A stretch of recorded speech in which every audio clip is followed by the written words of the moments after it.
خدیجہ اقبال پاکستان سے، ایک دینی گفتگو کے دوران میرے شوہر نے کہا کہ قرآن کی حفاظت کا تو اللہ نے ذمہ لیا ہے، لہذا وہ تو مکمل طور پر محفوظ ہے، مگر حدیث چونکہ انسانوں نے محفوظ کی ہے لہذا اس میں تبدیلی اور تحریف کا امکان ہوتا ہے، رہنمائی فرمائیں کہ حدیث کا کیسے معلوم ہوگا یا کہ صحیح ہے یا نہیں،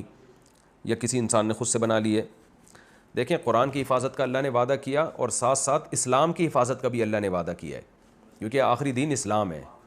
تو اب اسلام کی حفاظت جن چیزوں پر موقوف ہوگی، یعنی جن چیزوں کے محفوظ رہنے سے اسلام محفوظ رہے گا، وہ تمام چیزیں محفوظ رہیں گی۔ تو حدیث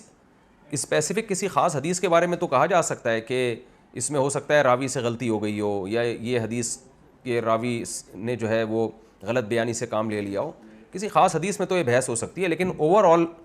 حدیث کے مجموعے کے بارے میں یہ کہہ دینا کہ یہ محفوظ نہیں ہے اور اس کی حفاظت اللہ نے اپنے ذمے نہیں لی ہے، یہ غلط ہے۔ وجہ اس کی ہے کہ اگر حدیث کی حفاظت اللہ کے ذمے نہ ہو، الاطلاق یعنی قرآن کے تو ایک ایک حرف کی اور ایک ایک آیت کی حفاظت اللہ نے اپنے ذمے لی ہے، حدیث میں ایسے نہیں ہے کہ یہ والی حدیث کی حفاظت بھی اللہ نے اپنے ذمے لی، وہ والی حدیث کی بھی، لیکن مجموعہ حدیث کی جو حفاظت ہے، جس سے اتنی حفاظت جس سے اسلام کے بیسک احکام محفوظ رہیں، وہ حفاظت اللہ کے ذمے ہے۔ تو اس لیے حدیث ظنی ہے، لیکن کوئی یہ کہے کہ ساری حدیثیں میں نہیں مانتا، سب ضعیف ہیں، یہ پھر یہ گمراہی ہے، کیونکہ یہ قطعی چیز کا انکار ہے۔ تو اسپیسیفک کسی حدیث کے بارے میں اگر کوئی محدث کہہ دے کہ میری نظر میں یہ صحیح نہیں ہے، تو یہ تو گمراہی نہیں کہی جائے گی، لیکن ہر صحیح حدیث کے بارے میں کوئی کہتے کہ میں جیسے منکرین حدیث کہتے ہیں حدیث ہم تک بابوسوق ذرائع سے نہیں پہنچی لہذا حجت ہی نہیں ہے، تو یہ گمراہی ہے۔ ہم تک بابوسوق ذرائع سے پہنچی ہے، ثقار لوگوں نے منتقل کی ہے، اسماء الرجال کی پوری بحث محدثین نے مرتب کی ہے۔ یہ بات درست ہے کہ حدیث میں غلط بیانی کا امکان ہے، لیکن اس امکان کو محدثین نے ہائی لائٹ کر دیا ہے، تبھی تو حدیث کی قسمیں یہ صحیح لذاتی ہے، صحیح لغیری ہے، حسن لذاتی، حسن لغیری ہے، ضعیف، حسن، یہ ساری جو اقسام ہے احادیث کی، موضوع حدیث ہے اور معلول حدیث ہے، شاذ ہے، منکر ہے، یہ ساری اقسام تبھی تو کی ہیں کہ حدیث میں صحیح اور ضعیف کی لوگوں کو پہچان رہے۔ تو اس لیے یہ الاطلاق حدیث کے بارے میں کہنا کہ اس کی حفاظت اللہ نے اپنے ذمے نہیں لی ہے، یہ غلط ہے۔ ہاں، یہ ضرور ہے کہ قرآن کا ایک ایک لفظ منصوص ہے اللہ کی طرف سے،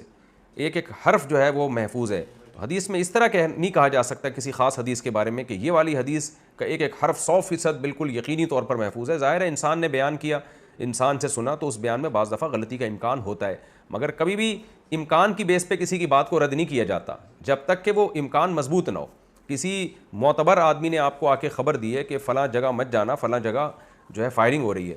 تو آپ نہیں جاتے اس جگہ، حالانکہ امکان تو ہے کہ ہو سکتا ہے غلط بول رہا ہو۔ تو امکان کی بیس پہ دنیا میں کہیں بھی ایسا نہیں ہوتا کہ آپ صرف امکان کی بیس پہ احتیاط چھوڑ دیں۔ تو ہم تک جب حدیث ثقہ راوی سے پہنچے گی تو ہم پر اس حدیث پر عمل کرنا واجب ہے، کیونکہ قرآن نے اطیعوا اللہ و اطیعوا الرسول کا حکم دیا ہے کہ اللہ کی اطاعت کرو، رسول کی اطاعت کرو۔ تو رسول کی اطاعت ہم کیسے کریں گے؟ رسول کی باتیں تو ہم تک حدیث سے پہنچی ہے نا، تو اگر مستند ذریعے سے پہنچی ہے تو ٹھیک ہے، وہ قرآن جیسی نہیں ہے کیونکہ اس میں اتنی حفاظت نہیں ہوئی جیسے قرآن کی ہوئی ہے، لیکن اس بیس پہ اس کو رد کر دینا تو پھر یہ رسول کی اطاعت سے انکار کہلائے گا۔ تو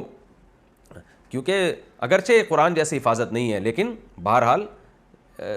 یقینی تو ہے نا، اس جیسی یقینی نہ ہو، لیکن اس قرآن جیسا یقینی نہ ہونے کی بیس پہ اس کو جھوٹا قرار دینا بھی تو جائز نہیں نا ہمارے لیے۔ جب کوئی معتمد آدمی کوئی بات بیان کرتا ہے تو آپ اس کو مان لیتے ہیں جب تک کہ اس کے غلط ہونے کی کوئی دلیل نہ ہو۔ ہاں، حدیث اور قرآن میں ٹکراؤ آ رہا ہوگا تو پھر فقہا کے اصول ہیں، اس میں امام حنیفہ کا اصول ہے وہ قرآن کو پھر ترجیح دیتے ہیں، امام شافعی کا اصول ہے وہ ایسے موقع پہ امام احمد اور امام شافعی اور ہمارے اہل حدیث بھی اسی موقف کو لے کے چلتے ہیں کہ وہ پھر حدیث کو ترجیح دیتے ہیں۔ تو یہ محدثین کے فقہا کے اختلافی اصول ہیں، سب کا مقصد اللہ رسول کی اتباع کرنا ہے، لیکن اس اصولی اختلاف کی وجہ سے مسائل میں اختلاف ہوتا ہے۔ تو اس میں امام حنیفہ کا موقف یہی ہے کہ قرآن چونکہ قطعی ہے، لہذا قرآن میں ایک چیز کو اگر مطلق طور پہ بیان کیا تو حدیث میں اس کے ذریعے قید نہیں لگائی جا سکتی، قرآن میں اگر وہ عام ہے تو اس کو حدیث سے خاص نہیں کیا جا سکتا، لیکن اس کا یہ مطلب نہیں ہے کہ حدیث کو رد کر دیا جائے گا۔ تو جہاں حدیث قرآن کے اگینسٹ نہیں ہے تو پھر تو وہ بھی اسی طرح حجت ہے، یعنی اس پہ عمل کیا جائے گا، اور کہیں قرآن کے خلاف ہے تو اس میں پھر رد نہیں کرتے، پھر اس میں تعویل کی جاتی ہے، اس کا ایسا مفہوم بیان کیا جاتا ہے کہ وہ قرآن کے موافق ہو جائے۔